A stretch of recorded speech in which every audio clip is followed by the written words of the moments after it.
ایک شخص تھا جو کلید بردار تھا، جس کے پاس خانہ کعبہ کی چابی ہوتی تھی۔ حضور صلی اللہ تعالی علیہ وسلم نے اس سے کہا کہ بھائی چابی ذرا دے دو، میں خانہ کعبہ کے اندر سے زیارت کرنا چاہتا ہوں۔ کہنے لگا کوئی اور ہوتا تو میں دے دیتا، آپ کو نہیں دوں گا۔ معاذ اللہ ثم معاذ اللہ۔ میرے رسول پاک کی بات نہ ستارے بھی مانتے ہیں، چاند بھی مانتا ہے، سورج بھی مانتا ہے۔ حضور اگر سورج کو کہنا واپس آ، حضرت علی نے نماز پڑھنی ہے تو وہ آ جاتا ہے، اور اگر حضور فرما دیں چاند کو دو ٹکڑے ہو جا تو وہ دو ٹکڑے ہو جاتا ہے۔ سورج بھی بات مانتا ہے، چاند بھی بات مانتا ہے۔ یہ سارے میرے رسول کریم علیہ السلام کے غلام ہیں۔ جہاں جہاں تک رب کریم کی خدائی ہے، وہاں میرے حبیب کی مصطفائی ہے۔ حضور وہیں چاہتے نا وہیں چاہتے تو حضرت عمر اگر حکم دیں تو زمین تیل واپس کرتی ہے، تو حضور حکم دیتے تو وہ کافر اندر دھنسا لیتی زمین، سارا کام اسی وقت ہو جاتا۔ لیکن حضور نے کیا فرمایا؟ جب عثمان بن طلحہ نے کہا نا کہ آپ کو چابی نہیں ملے گی، اللہ کے رسول نے فرمایا عثمان ایک وقت آئے گا جب یہ چابی تجھ سے میں لوں گا، اور جس کو میرا دل کرے گا میں اسے دوں گا۔ ایک وقت آئے گا کہ یہ میں تجھ سے لوں گا، اور پھر جس کو میرا دل چاہے گا میں اس کو وہ چابی دوں گا۔ میرے نبی کریم رؤوف الرحیم سید عالم صلی اللہ علیہ وسلم نے وقت دیا۔ کتنا وقت لگا؟ 2 دن، 4 دن، 5 دن، 10 سال لگ گئے۔ حضور نے مکہ کو فتح کیا، حضور تشریف لائے، وہی چابی عثمان بن طلحہ کے پاس تھی۔ محبوب کریم نے بت توڑنے تھے، کعبہ کو ان سے پاک کرنا تھا، فرمایا لاؤ نا چابی کدھر ہے؟ عثمان کہتے ہیں حضور نے تو بات نہیں جتلائی، پر مجھے وہ لفظ یاد تھے کہ عثمان ایک وقت آئے گا، ایک، سمجھیے گا بات کو، ایک وقت آئے گا جب چابی میں لوں گا، اور پھر جس کو میرا دل کرے گا میں اسے، پھر وقت آ گیا، پھر حضور نے چابی لے لی، پھر نبی پاک نے بت توڑے، پر قربان جاؤں مدینے والے محبوب کے طریقے پر، فدا ہو جائیں حضور علیہ الصلوۃ والسلام کے کمال درگزر پر۔ جب حضور فارغ ہوئے نا بیت اللہ کو صاف کر کے، تو فرمایا کدھر ہے ابھی عثمان بن طلحہ؟ وہ آئے تو حضور فرمانے لگے یہ چابی پہلے تیری خاندانی وراثت تھی، پھر میں نے اپنے وعدے کے مطابق لے لی، اب میں تمہیں واپس کر رہا ہوں، اب یہ چابی میں تمہیں واپس کر رہا ہوں، میں یہ چابی میں تمہیں دے رہا ہوں، لہذا اب تیری نسل سے بھی قیامت تک کوئی نہیں لے گا، میں تمہیں یہ چابی دے رہا ہوں۔ تو بھائی وقت کا انتظار کریں۔ اور عثمان بن طلحہ کہتے ہیں میں نے حضور کا یہ کمال کرم دیکھا تو میں کلمہ ہی پڑھ گیا، میں مسلمان ہی ہو گیا۔ وقت کو دیکھیں، وقت کا انتظار کریں، آنے والا ٹائم دیکھیں۔ ہم نا ٹائم نہیں دیتے، ہمیں جلدی بڑی ہے۔ کاروبار ٹھیک ہو جائے تو شام کو ہو جائے، بچہ تندرست ہو جائے تو پھر شام کو ہو جائے، مخالفین ٹھیک ہو جائیں تو شام کو ہو جائیں۔ ہمارے سارے کام شام سے پہلے پہلے، بلکہ جو ولی بننا چاہتا ہے وہ بھی کہتا ہے 1.25 گھنٹے میں بنا دو، لیٹ نہ کرو۔ کیونکہ بہت سارے تو کہتے ہیں یہ ایک نظر کریں، میں نے کہا آپ کوئی عمل بھی کریں نا، آپ تھوڑی محنت بھی کریں نا۔ کہتے ہیں ایک نظر کریں۔ ہمارے درویش کہا کرتے تھے کہ آج کل مرید کہتے ہیں نہ نماز پڑھاؤ، نہ روزہ رکھاؤ، نہ وظیفہ کراؤ، نہ کوئی اور کام کراؤ، سانو ایویں ہی بخشاؤ۔ تو بھئی اللہ نے خود 5 نمازیں فرض کی ہیں، رمضان کے روزے فرض کیے ہیں، زکوٰۃ فرض۔ تو جب اللہ نے ذمہ داریاں لگائی ہیں تو پھر کون ہے جو بغیر ذمہ داریوں کے آگے جائے؟ تو اپنی زندگی میں چیزوں کو سمجھیں، غور کریں، وقت آپ کو دینا ہے، اور جب آپ وقت دیتے ہیں تو بہت سارے معاملات ٹھیک ہو جاتے ہیں۔ حضرت عمار بن یاسر بڑا شروع میں کلمہ پڑھا، ان لوگوں نے بڑی تکلیفیں اٹھائیں جنہوں نے آغاز اسلام میں کلمہ پڑھا، حالات اور طرح کے اذیت، میرے حضور کو بڑی اذیتیں دی جاتی تھیں۔ ابو لہب، عقبہ بن ابی معیط، یہ حضور کے 2 ہمسائے تھے۔ کچھ نفسیاتی تکلیفیں لوگ دیتے ہیں، ذہنی طور پر پریشان کرتے ہیں، مزاج ہوتا ہے۔ وہ دونوں کیا کرتے تھے؟ وہ سارا اپنے گھر کا کوڑا کرکٹ لا کے حضور کے دروازے پر پھینک جاتے۔ نبی کریم صلی اللہ تعالی وسلم فرماتے تھے کیا خوبصورت حق ہمسائیگی ادا کرتے ہو، کیا اچھا تم حق ہمسائیگی، اور دونوں طرف کے ہمسائے تکلیف دیتے، اذیت دیتے، حضور کو پریشان کرتے. حضرت عبداللہ ابن مبارک رحمۃ اللہ علیہ کا ہمسایہ بھی اسی طرح کرتا تھا. وہ اپنے گھر کا سارا گند کچرا اٹھا کے آپ کے گھر میں پھینک دیتا. ایک دن بھی پھینکا، 2 دن بھی پھینکا، 3 دن بھی پھینکا، 4 دن بھی پھینکا، 5 دن بھی پھینکا، مہینوں بیت گئے.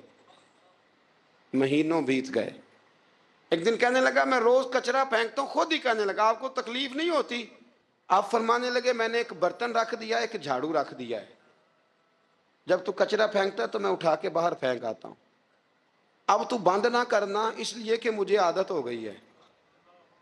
اب میں نے اپنے ٹائم میں سے نا ٹائم اس کچرے کو دینا شروع کر دیا ہے. اب تو بند نہ کرنا، اس لیے کہ مجھے اب اس بات کی عادت ہو گئی. اب میں روز اٹھاتا ہوں اور اٹھا کے ذرا باہر پھینک آتا ہوں. میں عادی ہو گیا ہوں تیری اذیت کا، اب میں تیری تکلیف کا. آپ میں سے بہت سارے لوگ شہروں کے رہنے والے ہیں. ہمارے دیہاتوں میں یہ ہوتا تھا کہ کسی بوڑھے بابے کو نا بچے چھیڑتے تھے، کبھی کبھی غلط کرتے تھے، ایسا کرنا نہیں چاہیے، لیکن بزرگ کو چھیڑتے تھے، تنگ کرتے تھے. کبھی وہ بچے نہ چھیڑتے تھے تو بزرگ خود کہتے تھے کہاں مر گئے آج سارے. اصل میں وہ پیار ہوتا تھا، وہ پیار لگ جاتا تھا، بتاتے نہیں تھے. لیکن علاقے کے بچوں کے ساتھ نا وہ غصہ ہوتا تھا، وہ چھیڑتے تھے. لیکن نا کئی دفعہ کوئی بندہ دشمنی کرتا ہے تو بندے کو اللہ کے قریب کر دیتا ہے. سجدے کا ذوق بڑھ جاتا ہے، عبادت کا مزاج بڑھ جاتا ہے، انسان کی طبیعت کے اندر خاص قرب آتا ہے. حضرت عمار بن یاسر رضی اللہ تعالیٰ عنہ فرماتے ہیں کہ بڑی تکلیف دیتے. حضرت عمار بن یاسر رضی اللہ تعالیٰ عنہ کی جو والدہ ہیں وہ اسلام کی پہلی شہیدہ ہیں. حضرت سمیہ ان کا نام تھا، اسلام کی پہلی شہیدہ.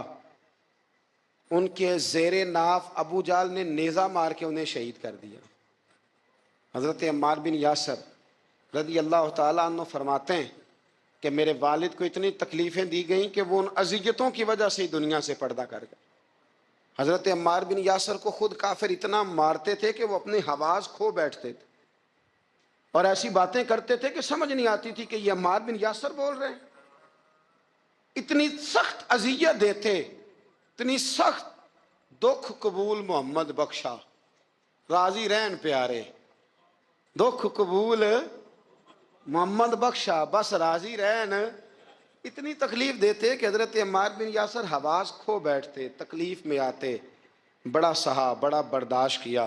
ایک دن میرے رسول پاک تشریف لائے اور حضور نے کہا او آل یاسر میں تمہیں مبارک دینے آیا ہوں، رب کریم نے تمہارے لیے جنت میں مکان بنا دیے ہیں. حضور نے تمہارے لیے، اللہ نے تمہارے لیے جنت میں مکانات، تمہیں مبارک ہو. تمہاری اذیتیں، تمہاری تکلیفیں، تمہارے درد، تمہاری راتیں کام آ گئیں. مالک نے تمہارے لیے مکانات بنا دیے ہیں، حالات ٹھیک کر دیے ہیں، طبیعتوں میں بہتری آ گئی ہے. میرے محبوب کریم رؤوف الرحیم سید عالم نور مجسم شفیع معظم آقا دو عالم صلی اللہ تعالی علیہ وسلم نے انہیں خوشخبری سنا دی. حضرت عمار کہتے ہیں پھر حالات بدلے. پھر میں نے جو مجھے اذیتیں دینے والے تھے میں نے انہیں گڑھوں میں گرتے دیکھا. آپ فرماتے ہیں ابو جہل کی لاش اٹھانے والا بھی بدر میں کوئی موجود نہ تھا. اور ابو لہب جو مجھے تکلیفیں دیتا تھا وہ مکے کے چوک میں مرا ہوا پڑا تھا، پر کوئی اس کے قریب جانے والا بھی موجود نہ تھا، کوئی نہیں تھا. آپ فرماتے ہیں وہ حالات بھی. حضرت عمار کا اپنا کیا حال ہوا؟ حضرت خالد بن ولید رضی اللہ تعالیٰ عنہ بڑے بہادر ہیں. حضور نے فرمایا یہ اللہ کی تلوار ہے، یہ اللہ کی. بڑے بہادر تھے، بڑے شیر دل تھے. فرماتے ہیں کبھی معذرت نہیں کرنی پڑی، کبھی جھکنا نہیں پڑا، کبھی کسی کی منت نہیں کی. اللہ نے طاقت اتنی عطا فرمائی تھی، ہمت، حوصلہ، صبر، استقامت اتنا دیا، کبھی کسی جگہ پشت نہیں لگی. لیکن فرماتے ہیں کسی وجہ سے نا ایک دن میرا عمار بن یاسر کے ساتھ کسی بات پہ اختلاف رائے ہو گیا، جھگڑا ہو گیا. توجہ ہے میری بات پر؟ فرماتے ہیں جھگڑا ہو گیا. ہمارا پتہ حال کیا ہے؟ ہمارا یہ حال ہوتا ہے کہ ہمارا جھگڑا ہو جائے تو خیر ہے، لیکن اگر پڑوسی کے بچے لڑ پڑے تو ہم کہتے ہیں اس کی روزی پاک نہیں، اس کی تربیت ٹھیک نہیں. ہمارا بھائیوں سے رٹا ہو جائے تو معاملہ اور ہے، کسی کا ہو جائے تو معاملہ اور ہے. میں بیمار ہو جاؤں تو آزمائش ہے، اور سامنے والا بیمار ہو جائے تو سزا ہے، پھر کیا ہے؟ بلکہ پنجابی کہنے نے کیتیاں نو پھڑیا ہے، یہی کہہ دیتے، اور میں بیمار ہو جاؤں تو آزمائش آگے جی اللہ کی طرف سے۔ ایسا نہ کریں، ہمارا فتویٰ اپنے حق میں اور ہوتا ہے، سامنے والے کے معاملے میں اور ہوتا ہے۔ حضرت عمار بن یاسر کی بات کر رہا تھا، جناب عمار بن یاسر رضی اللہ تعالی عنہ، حضرت عمار بن یاسر کہتے ہیں کہ حضرت خالد بن ولید کے ساتھ، جناب خالد بن ولید کہتے ہیں میری ان کے ساتھ نہ کسی بات میں اختلاف رائے ہو گیا، تو میں اب دلیر آدمی تھا، شیر آدمی تھا، کبھی جھکا نہیں تھا، کبھی کوئی معاملہ نہیں ہوا تھا، کبھی کوئی ایسی بات نہیں ہوئی تھی۔ آپ فرماتے ہیں جب رائے کا اختلاف ہو گیا نا، بات ذرا آگے بڑھ گئی تو نبی کریم صلی اللہ علیہ وسلم تک بات پہنچی، تو میرا یہ خیال تھا کہ حضور میری بھی سنیں گے، عمار بن یاسر کی بھی سنیں گے، پھر حضور کوئی فیصلہ کریں گے، پر قربان جاؤں وقت بدل گیا ہے نا، اب بہت بڑے چودھری ہیں، بڑے سردار ہیں، بڑے سپہ سالار ہیں حضرت خالد بن ولید، پر وقت بدل گیا۔ تو حضرت خالد بن ولید کہتے ہیں جب میں نے نبی کریم کی بارگاہ میں بات عرض کی، حضور تک بات پہنچی، تو میرے مصطفیٰ نے موٹی سی بات ارشاد فرمائی۔ رسول کریم فرمانے لگے بھئی بات مختصر سی ہے، جس نے عمار کو راضی کر لیا اس نے مجھے راضی کر لیا، اور جس نے اسے ناراض کیا اس نے مجھے ناراض کیا۔ فرماتے ہیں بس میری قیمت پڑ گئی، میرا قد اونچا ہو گیا۔ حضرت خالد بن ولید کہتے ہیں میں نے بھی کہا اب بات کیا کرنی ہے، اب تو گزارش ہی کرنی ہے، اب مدعا کیا سنانا ہے، اب تو بات کرنی ہے۔ فرماتے میں آگے بڑھا، اور جیسے بھی ہوا میں نے حضرت عمار بن یاسر کو راضی کیا۔ حضرت عمار کہتے ہیں ایک وقت وہ تھا اور ایک وقت یہ ہے، جب دونوں وقتوں کو دیکھتا ہوں تو کہتا ہوں الحمدللہ رب العالمین، یہ ساری تعریفیں اس رب کے لیے ہیں جو تمام جہانوں کو پالنے والا ہے۔ وقت دیں معاملات کو، ٹائم دیں۔ آپ دیکھیں اللہ تبارک و تعالیٰ بڑا کریم ہے، وقت کے ساتھ جب چیزیں تبدیل ہوتی ہیں اپنے ٹائم کے۔ حضرت بلال حبشی رضی اللہ تعالی، بڑا مشکل نہیں، اکیلا آدمی، غریب آدمی، مکے کے سارے سرداروں کے قابو آ گیا۔ حضرت حسان کہتے ہیں میں نے خود اپنی آنکھوں سے دیکھا، حضرت بلال کے گلے میں رسی ڈال کے بچے کھینچا کرتے تھے۔ یار خاصا مشکل کام نہیں۔ امیہ بن خلف ڈنڈوں سے مارتا ہے، آپ کے ہاتھ اور پیر چارپائی کے نیچے رکھ کے تو اوپر بیٹھے رہتے بڑی بڑی دیر، بڑی تکلیف نہیں، بڑی اذیت نہیں، لیکن حضرت بلال حبشی فرماتے ہیں پھر میں نے وہ سارے دکھ مٹتے دیکھے، وقت بیت گیا۔ وہی امیہ بن خلف ایک دن گھوڑے پہ تھا، گھوڑے اپنے کو تیار کر رہا تھا، لگام ڈال رہا تھا، حضور علیہ السلام گزرے تو فرمایا کیا کر رہے ہو؟ کہنے لگے اس گھوڑے پر بیٹھ کے آپ کو شہید کروں گا۔ تو حضور فرمانے لگے تیاری کر لے، تجھے قتل میں نہیں کرنا ہے۔ پھر جنگ کے موقع پہ نا ہلکی سی خراش لگائی رسول پاک نے اسے، یہاں گلے پہ، تڑپتا تھا، روتا تھا، سسکتا تھا۔ لوگ کہتے تھے امیہ کیا ہو گیا، اتنا سیانہ بندہ یہ کیا کرتا ہے؟ تو کہنے لگا تمہیں پتہ نہیں مجھے تکلیف کتنی ہے، ضرب تو چھوٹی ہے پر تمہیں پتہ نہیں لگائی کس نے ہے تو چھوٹی پر تمہیں خبر نہیں کہ لگائی کس نے ہے، کس نے یہ ضرب لگا دی ہے۔ پھر تڑپ کر سسک کر مرا۔ حالات بدل جاتے ہیں، حالات میں تبدیلیاں آ جاتی، ہم وقت نہیں دینا چاہتے۔ ہمارے اندر جو حوصلے کی کمزوری ہوتی ہے، ہمارے اندر جو وہ ایک بہت بڑا معاملہ ہوتا ہے کہ کسی بھی طریقے سے یہ معاملہ ختم ہو، کسی بھی طریقے سے شفا ہو، جلد از جلد ہم اس بات سے نکلیں، تو یہ بات ہماری درست نہیں ہے، ہمیں وقت دینا چاہیے۔ حضرت سیدنا عاصم بن ثابت بن قیس بخاری میں بھی موجود ہے، اور بھی بہت ساری کتب میں یہ روایت موجود ہے۔ حضرت عاصم بن ثابت بن قیس رضی اللہ تعالیٰ عنہ، آپ نے نا جنگ احد میں بڑی دلیری کے ساتھ آپ لڑے تھے۔ دو لوگوں کو آپ نے قتل کیا تھا، مصافے اور حارث کو۔ ان کی والدہ سلافہ بنت سعد، سلافہ بنت سعد بڑی مالدار عورت تھی، بڑی تیز تھی۔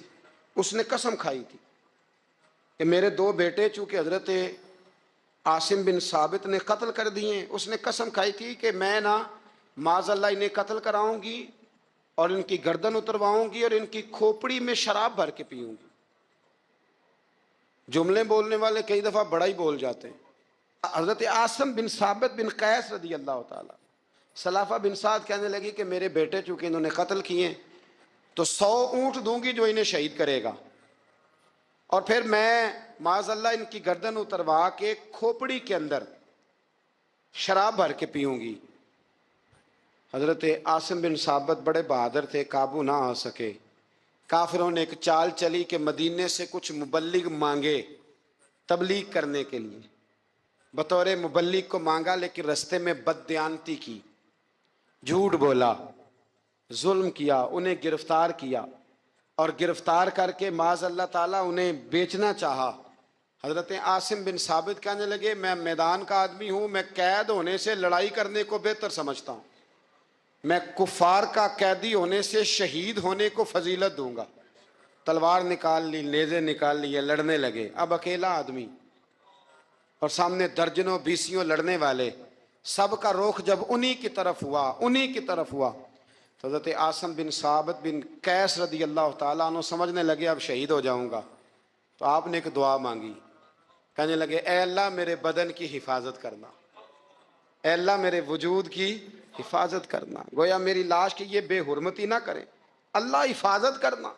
شہید کر دیے گئے۔ جیسے ہی آپ شہید ہوئے تو اب وہاں تو منت یہ تھی نا معاذ اللہ کے گلا کاٹیں گے اور معاذ اللہ کھوپڑی میں شراب پیئیں گے۔ انہوں نے دعا کر دی یا اللہ حفاظت کرنا۔ آپ سب بھی دعا کریں یا اللہ ہماری حفاظت فرما، اے اللہ دنیا میں بھی حفاظت فرما، قبر میں بھی حفاظت فرما، حاسدوں سے، شریروں سے، مفسدوں سے، اے اللہ حفاظت کرنا، یہ دعا فرمائی۔ جب آپ شہید کر دیے گئے نا، لاش مبارک قریب تھی، تو کافر گردن کاٹنے کے لیے آگے بڑھے تو سینکڑوں کی تعداد میں شہد کی مکھیاں آ گئیں۔ انہوں نے گھیرا ڈال لیا سارے وجود کو۔ اب کتنی کو مکھیاں اڑائیں؟ ایک کو اڑاتے ہیں 10 اور آ جاتی ہیں، 2 کو اڑاتے ہیں 10 اور ان کا خیال تھا شاید وجود کاٹنے آئی ہیں۔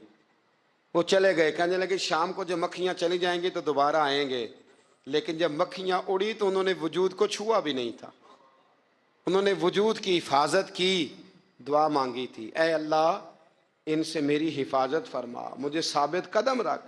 مکھیوں نے وجود کو چھوا بھی نہیں، اور جب رات ہوئی تو نہ بادل تھے، نہ پانی تھا، نہ ہوا تھی، لیکن اللہ نے پانی بھیجا، بارش آئی، اور حضرت عاصم بن ثابت کی لاش کو بہا کے لے گئی، وجود بہا کے لے گئی۔ سویرے ڈھونڈتے رہے پر ان کا وجود کسی کو ملا۔ بعد مرن دے مکھڑا میرا ہو جاوے جے تازہ، پھر سمجھ لینا محبوب میرے نے آن پڑے ہے جنازہ، پھر سمجھ لینا محبوب میرے نے آن پڑے ہے۔ اور ایک شعر پڑھ نہ دوں چراغے گولڑا کا، کئی دفعہ پڑھتا ہوں، آج پھر نہ کہہ دوں، کہنے لگے بے قدراں کچھ قدر نہ جاتی، کیتی خوب تسلی ہو، دنیا دار پجاری زردے کتیاں دے گل ٹلی ہو، بک بک روسن اکھیاں تکیو ویک حویلی کلی ہو، کوچ نصیر اساں جدوں کیتی پہ جانی تر تھلی ہو۔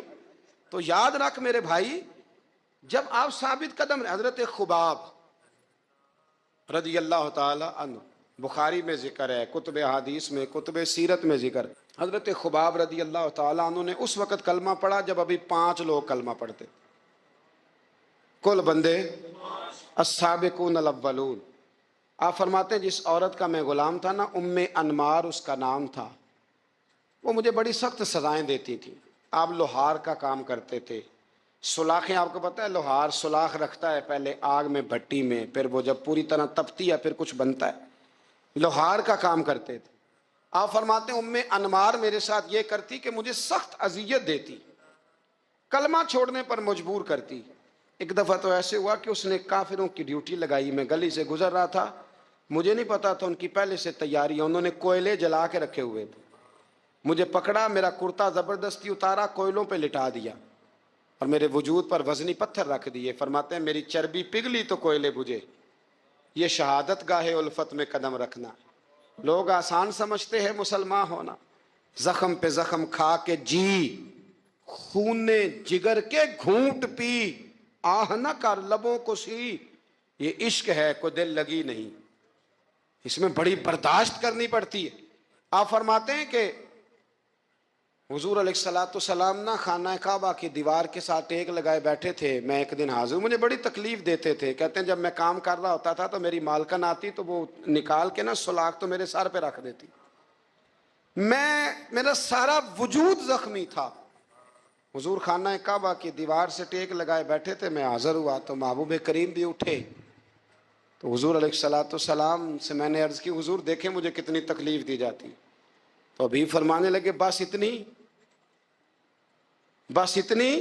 فرمایا تم سے پہلے لوگوں کے سروں پر آرے رکھ کے 2 حصوں میں چیر دیا جاتا تھا, لوہے کی کنگھیوں سے ان کے وجود ادھیڑ دیے جاتے تھے, پر وہ سی نہیں کرتے تھے, اف نہیں کرتے تھے.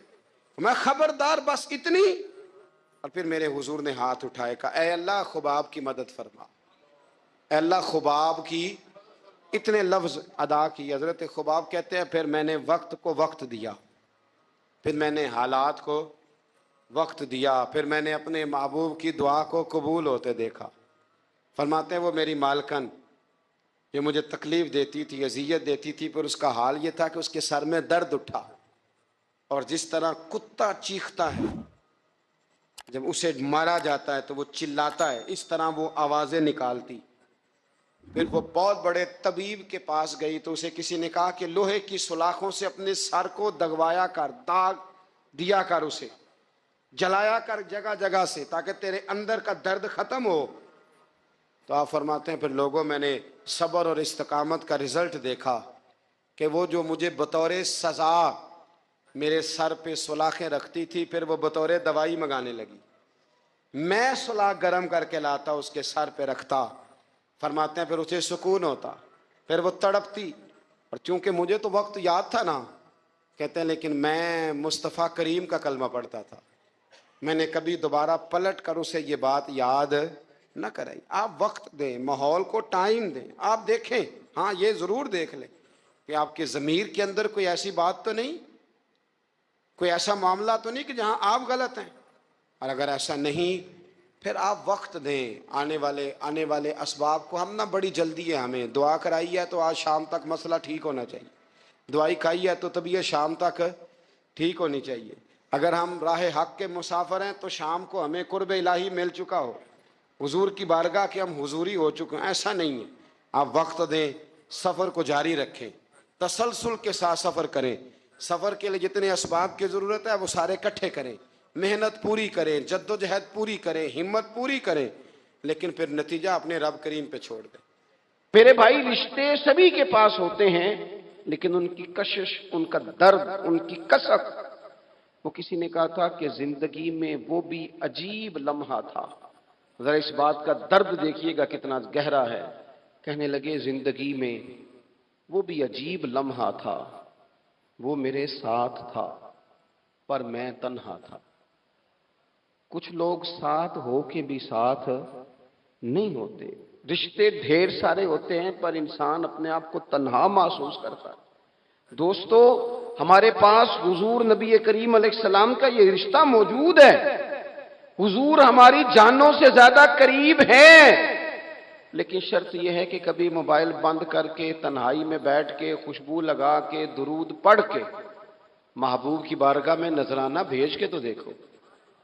کبھی رسول پاک علیہ الصلوۃ والسلام کے مدینہ شریف کی یاد میں, قرآن پاک کی تلاوت میں, حضور کی سیرت اور سوانے کی لذت میں اپنے آپ کو پوری طرح محو کر کے تو دیکھو. کبھی کوئی نعت آنکھیں بند کر کے حضور کے جلووں کی طرف بڑھ کر دیکھو تو صحیح. اس رشتے کا جو درد ہے, اس رشتے کا جو حسن ہے, اس کی جو معنویت ہے, اس کو بس محسوس کرنے کی ضرورت ہے. وہ کسی نے کہا تھا ہم نے تو دل میں سجا رکھی ہے تصویر یار, بس ذرا گردن جھکائی دیکھ لی.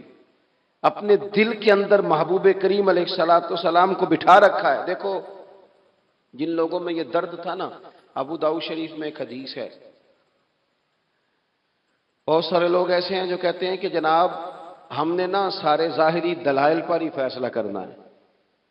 کچھ فیصلے ضمیر کی آواز پر بھی ہوتے ہیں, کچھ فیصلے دل کی گواہیوں پر بھی ہوتے ہیں, کچھ فیصلے ایسے ہوتے ہیں جو کرنے پر روح بھی مجبور کرتی ہے. کچھ جگہیں ایسی ہوتی ہیں جہاں جسم نہیں جاتا پر عشق بندے کو گھسیٹ کر وہاں لے جاتا ہے.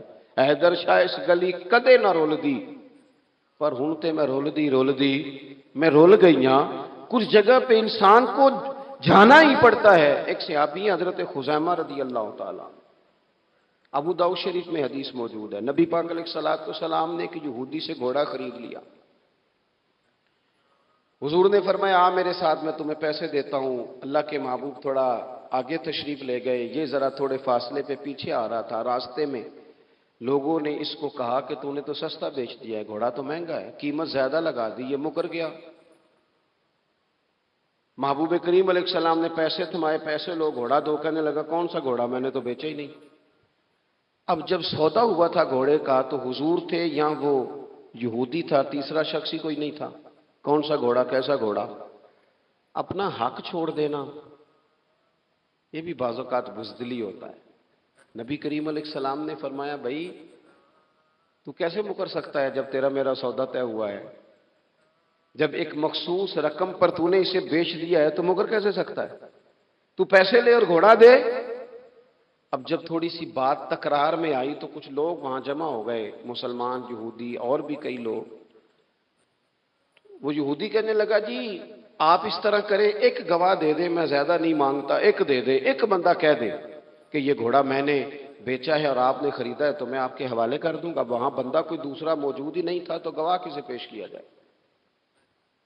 حضرت خزیمہ رضی اللہ تعالیٰ عنہ نبی کریم کے صحابی ہیں، فوراً بولے، وہ بھی لوگوں کی باتیں سن کے وہاں آئے تھے، فوراً بولے، کہنے لگے یا رسول اللہ میں دیتا ہوں گواہی۔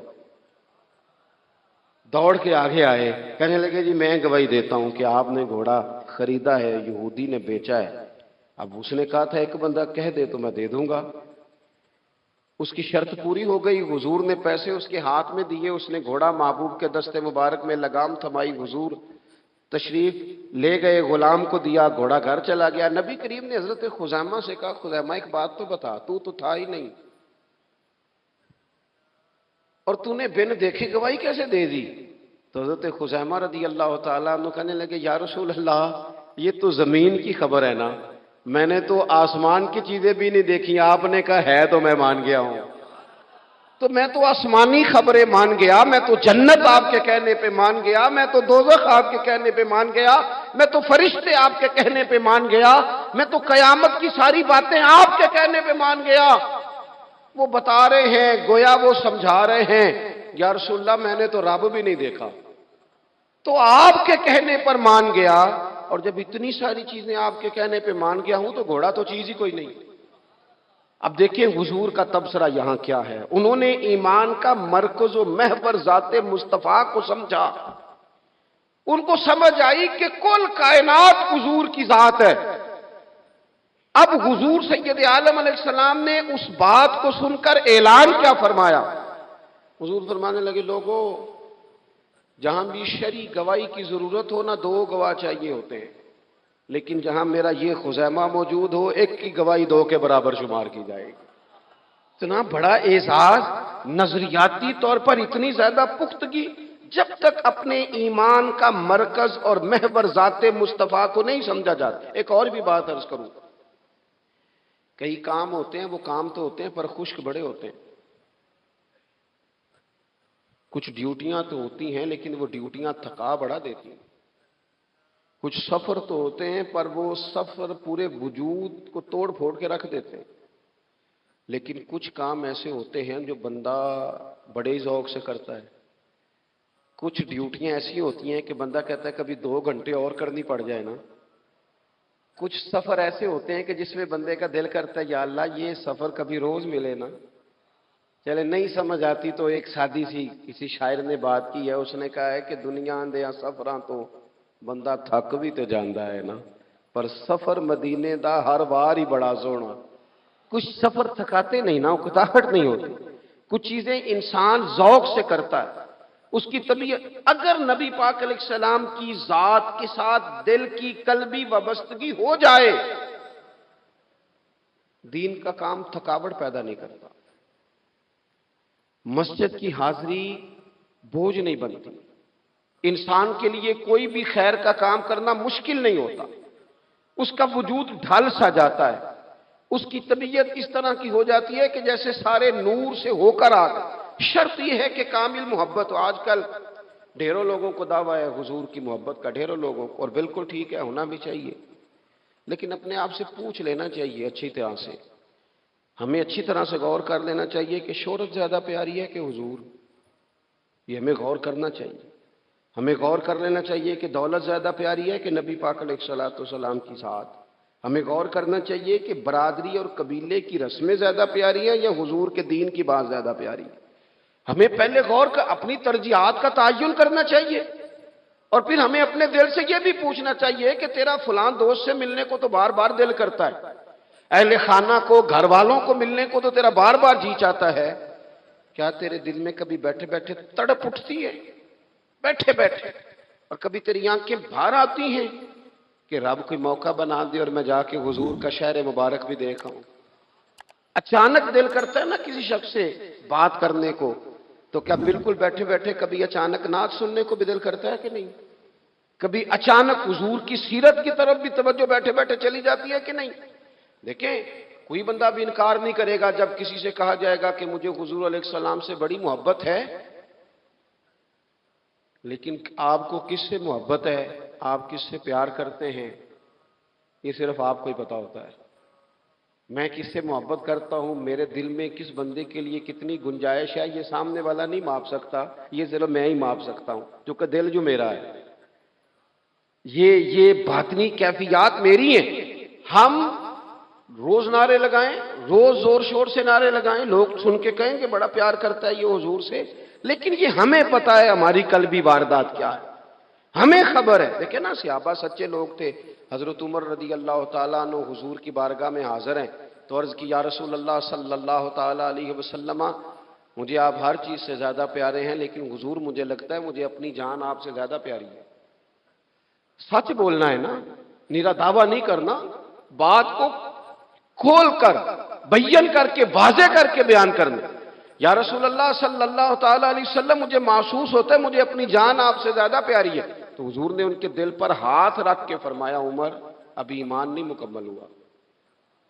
تو حضور کے دست پاک کا فیض آیا کہ حضرت عمر اسی وقت بول پڑے، عرض کرنے لگے، حضور آپ حکم کریں، میں جان بھی قربان کرنے کو تیار۔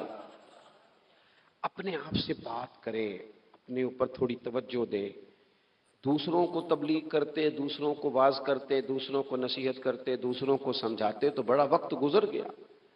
اب تھوڑا سا نا اعلیٰ حضرت رحمۃ اللہ علیہ سے لوگوں نے کہا آپ واعظ کہیں، تو فرمانے لگے ابھی تو میں اپنے نفس کو نہیں واعظ کہہ سکا، اپنے آپ سے میں ابھی گفتگو نہیں کر سکا، تقریر نہیں کر سکا، تو لوگوں کو کیا واعظ کروں گا۔ ہم تھوڑا سا نا اپنے اوپر توجہ دیں، حضور کی محبت کا جو ذوق صحابہ کے ہاں ہے۔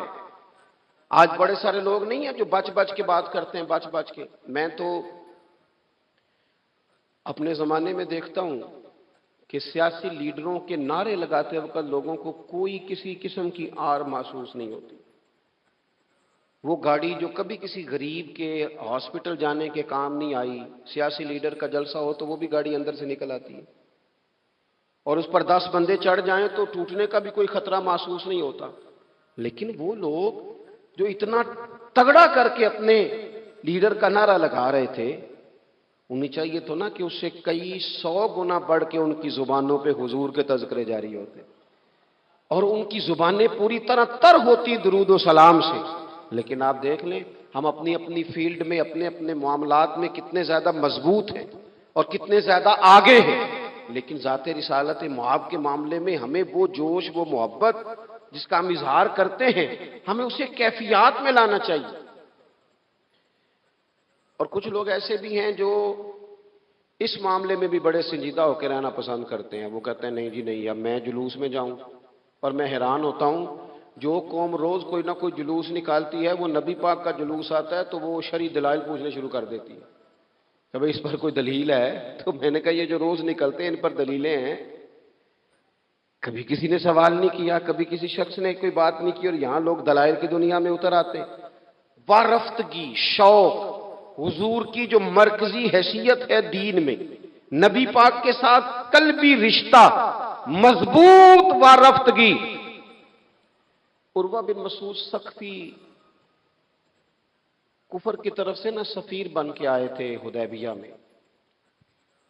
تو جب کوئی بندہ کسی کا سفیر بن کے آتا ہے تو وہ اس کی پوری ترجمانی بھی کرتا ہے، پورے نمائندے بن کے آئے تھے۔ یہاں کچھ وقت انہوں نے حضور کے صحابہ کے ساتھ گزارا اور واپس گئے۔ تو جا کے کہنے لگے لوگوں میں سفیر آدمی ہوں، میں نے کافی ساری دنیا دیکھی ہے۔ سفیر جو ہوتے ہیں نا مختلف ممالک میں تعینات، وہ مختلف تہذیبوں کو دیکھتے ہیں، مختلف حکومتوں کو دیکھتے ہیں، مختلف نظریات کا مطالعہ کرتے ہیں۔ کہنے لگے میں مختلف قسم کے لوگوں کو دیکھ کے آیا ہوں، کیسر و کسریٰ کے بڑے بڑے دربار میں نے دیکھے، اور عرب کے اندر کچھ ایسے لوگ بھی تھے اس دنیا میں کہ جو اپنے آپ کو سجدہ کرواتے تھے، معاذ اللہ۔ کہا میں نے بڑے بڑے دربار دیکھے ہیں، لیکن میں عجیب رنگ دیکھ کے آیا ہوں رسول پاک کے غلاموں کا حضور کے ساتھ۔ یعنی حضور سجدہ کرنے سے منع کرتے ہیں، لباس سادہ پہنتے ہیں، کوئی بڑا تخت نہیں لگاتے، کوئی بڑا نبی پاک محل نہیں بناتے، حضور زمین پر تشریف فرما ہیں وہیں وضو کرتے ہیں، اور کسی کو حضور رغبت بھی نہیں دیتے یہ کام کرنے کی۔ لیکن باوجود اس کے جو وہاں کیفیت عروہ بن مسعود نے دیکھی وہ صحیح بخاری میں موجود ہے۔ کہنے لگے میں عجیب نظارہ دیکھ کے آیا ہوں کہ حضور بلغم شریف اپنے ناک سے نکالتے ہیں۔ بلغم ماں بڑا پیار کرتی ہے نا بچے سے، تو اس کی ناک سے یا گلے سے کبھی بلغم نکل آئے تو اماں نا ایسے ادھر منہ کر کے پھینکتی ہے، ایسے کر کے پھینکتی ہے، کبھی نکالنی بھی پڑ جائے۔ صحیح کہہ رہا ہوں میں؟ لیکن یہ دیکھیں، اور یہ ان لوگوں کی بات ہے جو عام لوگ نہیں، یہ عروہ جمیع صحابہ کی بات کر رہے ہیں، اور یہ بندے کون ہیں؟ حضرت ابو بکر صدیق جیسے سمجھدار لوگ، حضرت عمر جیسے لاکھوں مربع میل کی حکومتیں چلانے والے لوگ، حضرت عثمان غنی کی طرح کے لوگ جو جس کاروبار میں بھی ہاتھ ڈالتے ہیں چار چاند لگا دیتے ہیں، حضرت مولا علی شیر خدا جیسے علم و حکمت اور دانائی والے لوگ، یہ کیا کرتے ہیں؟ عروہ کہنے لگے کہ نبی پاک کے ناک مبارک سے بلغم نکلتی ہے تو اپنے چہروں پہ مل لیتے ہیں یار، اور یہ صحیح بخاری میں موجود ہے، وہ اپنے جسموں پہ ملتے ہیں۔ اور کہنے لگے جب وہ وضو کرتے ہیں نا حضور، تو وہ جو وضو کا بچا ہوا پانی ہے اس کے لیے ان کے جذبات اس طرح کے ہیں کہ لگتا ہے وہ لڑ پڑیں گے آپس میں، وہ لڑیں گے کہ یہ قطرہ مجھے چاہیے، یہ حضور کے مقدس جسم سے لگا ہوا ہے۔ اور میرے امام کو تو پھر بات کہنی آتی ہے نا، اعلیٰ حضرت فرماتے ہیں جو حضور کے قدموں سے لگ کے دھومن بن جائے نا وہ تو آب حیات ہوتا ہے، وہ پی لینے والے تو مرتے ہی نہیں وہ لوگ تو باطنی طور پر ہمیشہ زندہ رہتے ہیں۔ کہتے ہیں جس کے قدموں کا دھوون ہے آب حیات ہے وہ جانے مسیحا ہمارا نبی، اور جس کی دو بوند ہیں کوثر و سلسبیل ہے وہ رحمت کا دریا ہمارا نبی۔ عروہ کہنے لگا وہ تو لڑ پڑیں گے، اور تیسرا عروہ کہنے لگا میں نے عجیب منظر وہاں دیکھا ہے کہ حضور کوئی حکم کرتے ہیں تو ہر بندہ پہل کرتا ہے، جلدی کرتا ہے حکم ماننے، تیزی دکھاتا ہے۔ اور تیسرا میں نے یہ دیکھا ہے جب حضور گفتگو کرتے ہیں تو ان پر اس طرح کا روب طاری ہوتا ہے کہ وہ تو نظر بھر کے حضور کا چہرہ بھی نہیں دیکھتے۔ کہنے لگا یہ کیفیات میں ان لوگوں کی دیکھ کے آیا ہوں جو اپنے حبیب سے اتنی محبت کرتے ہیں، وہ کبھی بھی حضور کے دین کا جھنڈا نیچے نہیں آنے دیں گے، وہ کبھی بھی کسی کفر کی نفاق کی سازش کو آگے نہیں بڑھنے دیں گے۔ تو کافر تو کل بھی اس بات کا اظہار کر رہا تھا کہ ہمیں جو ڈر لگتا ہے مسلمانوں سے وہ اس بات سے لگتا ہے یہ اپنے نبی کے ساتھ بڑے جڑے ہوئے، ان کا رشتہ حضور کے ساتھ بڑا مضبوط، اور امت سوال جواب کر رہی ہے، امت ترازو لے کے بیٹھی ہے کہ اتنا علم تھا معاذ اللہ اور اتنا نہیں تھا، یہ کر سکتے تھے اور یہ نہیں کر سکتے، ان کو یہ کہنا چاہیے اور یہ نہیں کہنا چاہیے۔ بھئی یہ تو ہمارے بزرگ پرانا فیصلہ کر گئے، وہ کہتے ہیں بعد از خدا بزرگ توئی قصہ مختصر، اور حضور رب کے بعد سب سے بڑے ہیں، یہی مختصر قصہ ہے۔ تو حضور سید عالم کے ساتھ جو قلبی وابستگی ہے، نبی کریم علیہ السلام نا مدینہ شریف میں جب ہجرت کر کے تشریف لے گئے تھے تو حضرت ابو ایوب انصاری رضی اللہ تعالیٰ عنہ کے گھر میں حضور نے قیام فرمایا تھا۔ ہمارے پاس بہت ساری چیزیں ایسی ہوتی ہیں جن کی طلب بڑی ہوتی ہے، لیکن جب وہ حاصل ہو جاتی ہیں پھر ان کی طلب نہیں رہتی۔ ایک چیز آپ کے پاس ہمیشہ رہنے لگ جاتی ہے پھر اس کے ادب آداب زیادہ نہیں رہتے، یہ ایک مزاج ہے۔ عام آدمی، چلے میں اپنی بات بتاتا ہوں آپ کو، عام آدمی جو ہوتا ہے نا وہ قرآن شریف کے غلاف کو بھی چومتا ہے، پھر قرآن پاک کو بھی چومتا ہے، پھر وہ بڑے احترام سے کھول کے رکھتا ہے، لیکن ہمارے مدارس میں جو حافظ ہوتے ہیں وہ نہیں زیادہ چومتے، ان کے پاس رہتا ہے نا ہر وقت، وہ لا کے رکھتے، ادب کرتے ہیں، کوئی بے ادبی نہیں کرتے، اللہ معاف کرے، لیکن جس طرح سے عام آدمی اس کو بار بار چومتا ہے یا ذوق کا اظہار کرتا ہے، دیکھیں حافظ بیچ بیچ میں سے ناراض ہونے لگ گیا مجھ سے۔ آپ ناراض نہ ہوں، لیکن چلو بات کر تو لینے دو نا، جو ٹھیک ہے وہ کر تو لینے دو۔ یہ ہوتا ہے بعض اوقات، جو چیز بالکل قریب آ جاتی ہے نا، یعنی ایک چیز آپ کا مقصود ہے اور اگر وہ مقصود مل گیا تو، وہ جو درویش نے کہا تھا نا کہ یہی بہتر ہے کہ پردوں میں وہ پردہ پوش رہے، اس کی بھی بڑی حکمتیں ہوتی ہیں، اس لیے کہ جو تڑپ، ملنے کی تڑپ کی جو لذت ہے وہ کئی دفعہ وصال کی لذت نہیں ہوتی، تو یہی بہتر ہے کہ پردوں میں وہ پردہ پوش رہے، اور وہ اگر پردے ہٹا دے تو پھر کسے ہوش رہے۔ جب آپ کو وہ چیز میسر آ جاتی ہے تو پھر اس کی قدر، اسی لیے حضرت عمر فاروق رضی اللہ تعالیٰ عنہ کا یہ طریقہ تھا کہ جب لوگ حج کر لیتے تھے نا تو فرماتے تھے حج ہو گیا، اب اپنے اپنے گھر جاؤ، زیادہ دیر نہ رہو حرم شریف میں، زیادہ دیر رہو گے تو قدر نہیں کرو، اب جاؤ۔ بڑی دلچسپ ہوتی ہیں بے ترتیب ملاقاتیں، کبھی کبھی ملنے میں ذوق زیادہ ہوتا ہے، لطف زیادہ ہوتا ہے، طمانینت زیادہ ہوتی ہے۔ حضرت ابو ایوب انصاری کہتے ہیں مجھے مقصود مل گیا، کرم ہو گیا، میں منتظر تھی، میری روح، میری نظر کی حضور میرے گھر تشریف لائیں، حضور آ گئے، کرم ہو گیا، رحمت ہو گئی۔ اب ایسا نہیں ہے کہ ان لوگوں کو مقصود مل گیا ہے تو بس بات ختم ہو گئی، اب وہ سمجھ گئے کہ میرے تو گھر آ گئے تو میرے لیے تو ساری بات ہی کھل گئی ہے۔ ان کی ادبی معرفت کا یہ عالم تھا اور نبی پاک کے ساتھ ان کی وابستگی کا یہ حال تھا کہ کہتے ہیں میں نے نا، میرے گھر کی 2 منزلیں تھیں، میں نے نچلی والی منزل حضور کے لیے چھوڑ دی تاکہ نبی کریم صلی اللہ تعالی علیہ وسلم کے زیارت کے لیے لوگوں نے آنا جانا ہے تو لوگوں کے لیے آسانی رہے۔ فرماتے ہیں نیچے حضور آرام فرما ہیں اور میں اوپر والی منزل پہ تھا، جا کے چارپائی پہ لیٹ گیا۔ یہ مسلم شریف میں آپ کو ملے گا، اس کی اصل ملے گی آپ کو۔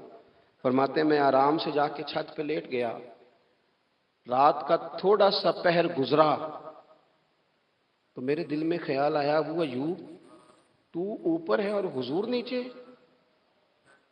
اے پائے نظر ہوش میں آ، یہ کوہ نبی ہے، آنکھوں سے بھی چلنا یہاں بے ادبی ہے، اور امام فرماتے ہیں حرم کی زمین اور قدم رکھ کے چلنا، ارے سر کا موقع ہے وہ جانے والے۔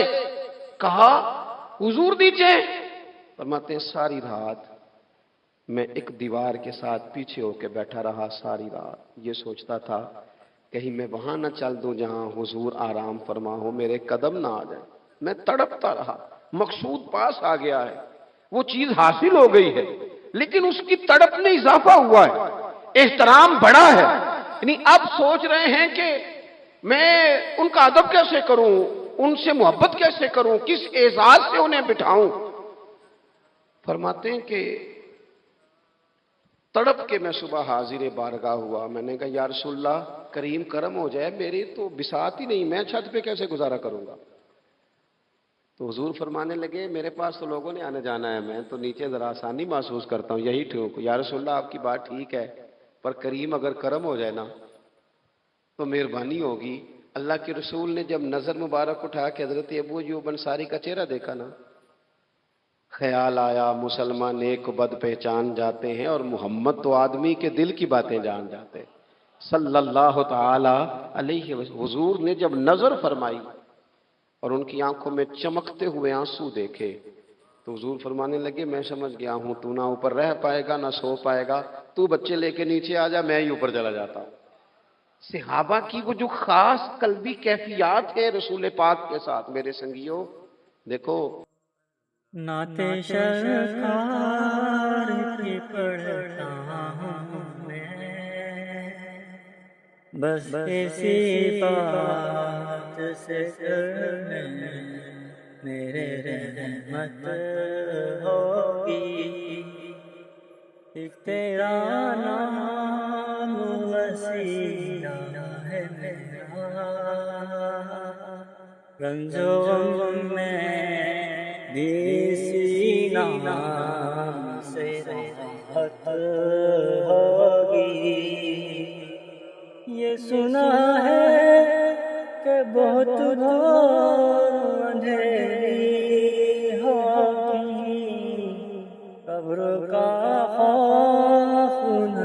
رہا ہے دل،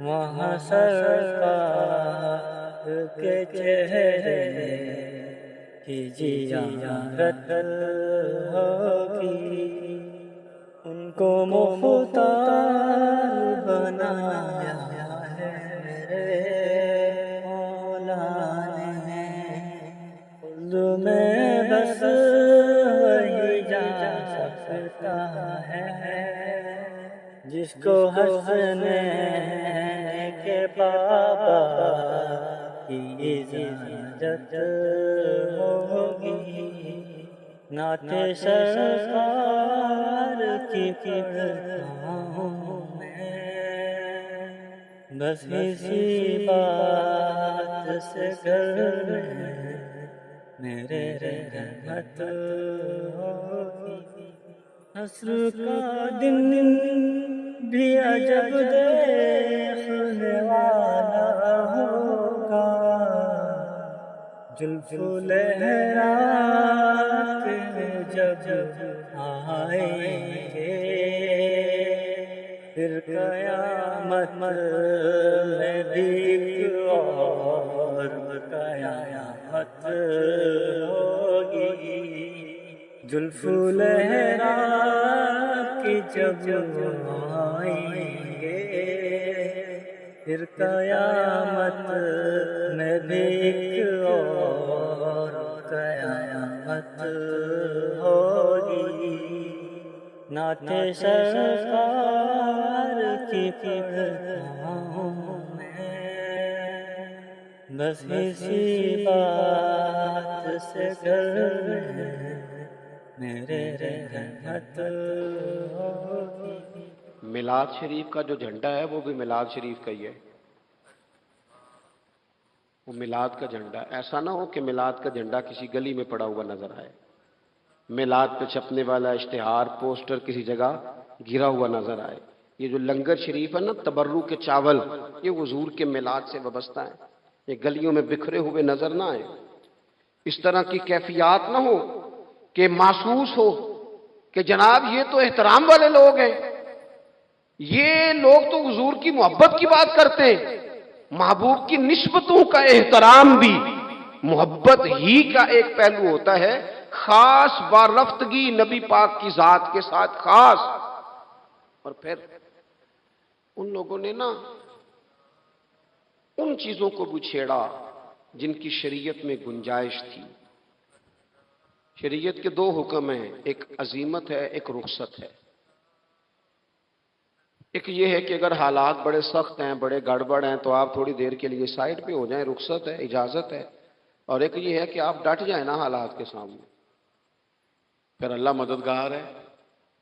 ایک یہ ہے کہ گنجائش ہے، گنجائش ہے، اور ایک یہ ہے کہ دل نہیں میرا مانتا، میں گنجائش کا کیا کروں، میری طبیعت نہیں مانتی۔ چلیں ایک بات اور کھول دیتے، ایک ہوتا ہے حکم، ایک ہوتی ہے رضا، ان دونوں میں فرق ہوتا ہے۔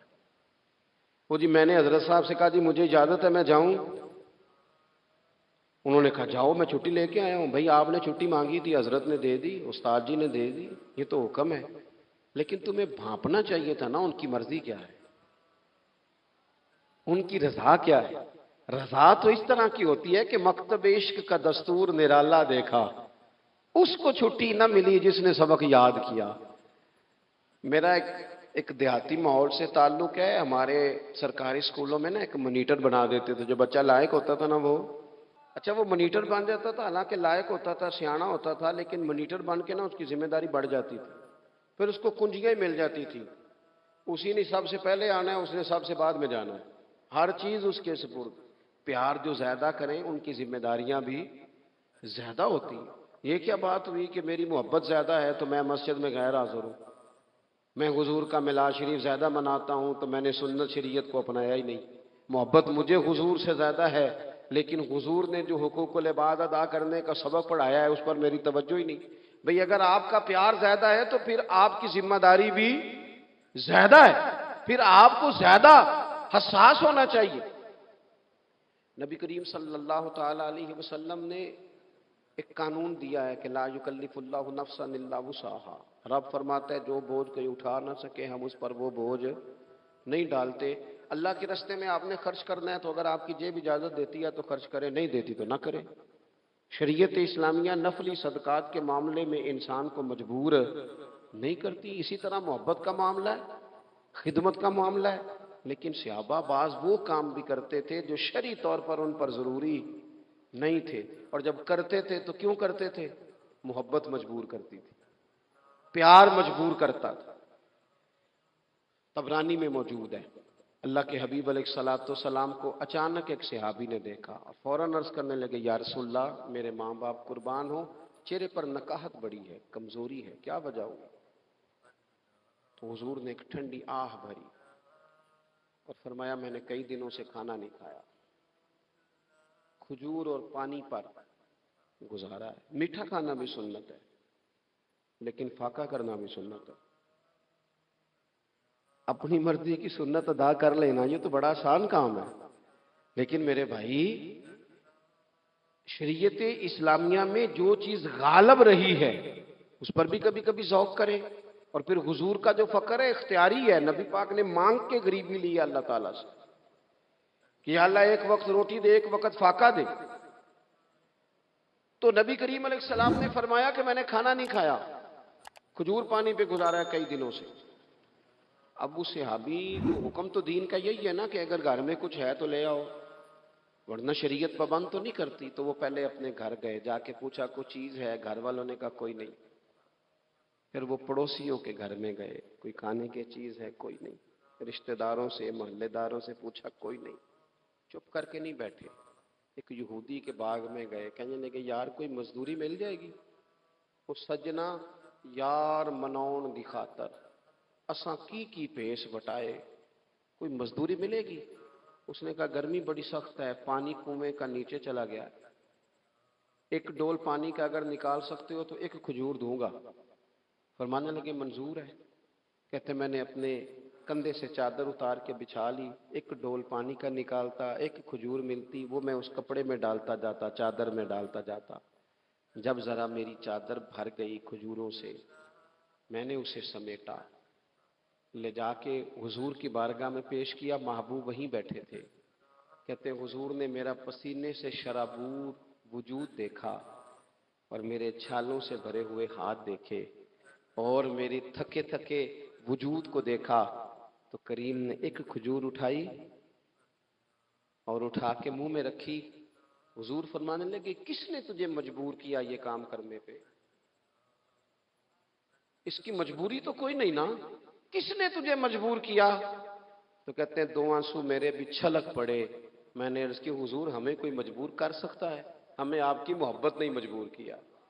حضور یہ محبت ہے جس نے مجبور کیا. یا رسول اللہ کائنات کی ہر چیز سے بڑھ کر آپ سے پیار ہے.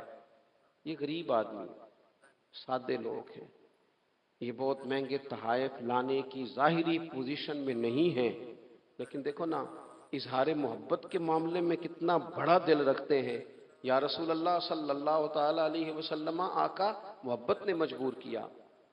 وہاں انعام نہیں ملا, ظاہری طور پر جو انعام ہوتے ہیں وہ نہیں, اس کا نہیں حضور نے اعلان کیا. حضور فرمانے لگے سن پھر, اگر تو مجھ سے محبت کرتا ہے تو فقر و فاقے کی تیاری کر, مصیبت کے لیے تیاری کر. اگر جو مجھ سے محبت کرتا ہے اس کی طرف تو مصیبتیں دوڑ کے آیا کرتی, پھر تو تیاری رکھ, پھر تو سہنا سیکھ, پھر دل بڑا کر, کشادہ کر, پھر دیکھ تجھے آزمائشیں آئیں گی. زخم پہ زخم کھا کے جی, خونے جگر کے گھونٹ پی, آہ نہ کر اب لبوں کو سی. یہ عشق ہے کو دل لگی نہیں. یہ کوئی ایسی تھوڑی ہے کہ تیری دل لگی تھی اور تو دو باتیں کر سن کے تو چلا گیا. یہ عشق ہے کوئی دل لگی نہیں. تو حضور کو جس انداز میں صحابہ نے چاہا, جس طرح انہوں نے نبی پاک سے محبت کی, اپنی ساری توجہات کا مرکز ذات رسالت کو بنایا, حضور کی رضا کو ہر معاملے میں مقدم جانا. ہماری ذمہ داریاں ہیں کہ ہم بھی اپنے محبوب کے لیے اپنے جذبات کو کشادہ کریں, اپنے دل میں وہ ساری باتیں پیدا کریں جس کی بنیاد پر ہمارا بھی ایمانی رشتہ نبی کریم سے مضبوط ہو سکے. بات ختم کرنے لگا ہوں. دیکھو جس کو حضور سے پیار ہوگا نا اسے نبی پاک کے صحابہ سے بھی پیار ہوگا، اور جسے حضور سے محبت ہے اسے اولاد رسول سے بھی محبت ہے، اور جسے حضور سے محبت ہے اسے امت رسول سے بھی محبت ہے۔